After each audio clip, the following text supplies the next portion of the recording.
আপনাদেরকে বিনীত অনুরোধ করি, আপনারা আমাকে থেকে শুরু করে যাকেই প্রোগ্রামে ডাকবেন আপনি শুধু তার নামটা বলেন, বক্তব্য দিবেন শরীফ ওসমান হাদি। এই যে তারেক রহমান সাহেবকে আমরা বলেছিলাম আপনারা আপনার দলের মানুষজন তারুণ্যের অহংকার বলে কেন? আপনি কি এখন তরুণ আছেন? আপনার বয়স তো 50 তারাইছে, সবাই বন্ধ করেন। সবার নামে পোস্টার হবে কেন? মানে প্রত্যেকে, আমি তো জামাত ইসলামকেও বলবো যদি তাদেরকে পাই, প্রত্যেক দলকে বলতে চাই প্রত্যেকটা পলিটিক্যাল পার্টির লিডারদের নাম দিয়ে ছবি দিয়ে একমাত্র পোস্টার করতে পারবে তাদের কেন্দ্রীয় কার্যালয়।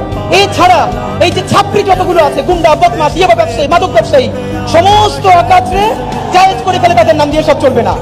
যদি আপনি ইয়াবা ব্যবসায়ী, মাদক ব্যবসায়ীদেরকে পোস্টারে আপনার নাম ছবি ব্যবহার করতে দেন, তাহলে ও যে খুন করে, চাঁদাবাজি করে, তার দায়ও আপনার নিতে হবে।